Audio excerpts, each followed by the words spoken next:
Hello friends, welcome to my channel. இன்னைக்கு நம்ம சேனல்ல ஒரு கார்டனிங் வீடியோ தான் பார்க்க போறீங்க. ஆல்ரெடி விதை போட்டு வளர்ந்த காய்கறி செடியெல்லாம் grow bag மாத்தி வைக்கலாம்னு இருக்கேன். இந்த grow bag வந்து மீஷோல ஆர்டர் பண்ணி வாங்கியிருந்தேன். Pack of 5 வந்து 290 rupees, 12x12 சைஸ் இது. நல்லாவே திக்னஸா இருக்கு. 290 rupeesக்கு நல்லாவே வர்த்தானது. ஒரு செடியை நட்டு வச்சிரலாம். இது வந்து அவரை செடி, முள்ளங்கி செடி, அப்புறம் தக்காளி செடி 3 செடி தான் வைக்க போகிறேன். இப்போ இன்னும் வந்து அந்த கத்திரிக்காய் செடி வளரல, சரியா வளர்ந்த பிறகு எடுத்து மாற்றி வச்சிடலாம். இப்போ ஒன்று ஒன்றா மாற்றி எடுத்து வச்சிடலாம்.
அவ்வளோதாங்க, சூப்பராக க்ரோ பேக் மாற்றி வச்சாச்சு. இது மாற்றி ஒரு 4 டேஸ்க்கு அப்புறம் எடுத்திருக்கேன்.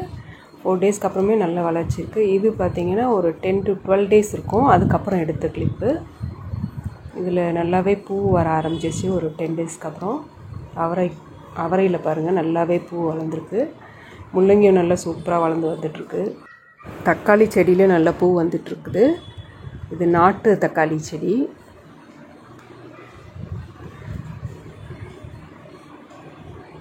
இன்னும் இந்த கத்திரிக்காய் செடி தான் நாற்று எடுத்து வைக்கணும். இந்த மிளகாய் செடி பார்த்திங்கன்னா வேண்டான்னு நம்ம தூக்கி போட்டுடலான்னு வெறும் குச்சி மட்டும்தான் இந்த செடி. அது சரி நட்டு வச்சு பார்ப்போம் வளருதான்னு பார்த்தா சூப்பர் செழிப்பாக வளர்ந்துருச்சு. அழகாக வளர்ந்து பூவும் வந்துட்டுருக்குது. இந்த காட்டு மல்லி ஜாதிலையும் பூ வந்துட்டுருக்கு. எல்லாத்துலேயுமே பூ சூப்பராக வந்துட்டுருக்கு. ரோஸும் பூத்து நல்லா பூத்து பறிச்சாச்சு. முருங்கை செடியும் நல்லா தளன்னு வளர்ந்துட்டுருக்குது. ஏற்கனவே நான் பறித்த வீடியோ ஃபஸ்ட் ஹார்வெஸ்ட் வீடியோ போட்டிருப்பேன். அதுக்கப்புறம் வந்து நல்லாவே வளர்ந்துருக்கு. இதுதாங்க நம்ம வீட்டு மாடி தோட்டம். இன்னும் நிறைய செடிகள் வைக்க வேண்டியது இருக்குது. அடுத்த வீடியோவில் நான் காமிக்கிறேன். வீடியோ பிடிச்சிருந்தால் லைக் பண்ணி ஷேர் பண்ணி சப்ஸ்கிரைப் பண்ணுங்கள். தேங்க்ஸ் ஃபார் வாட்சிங்.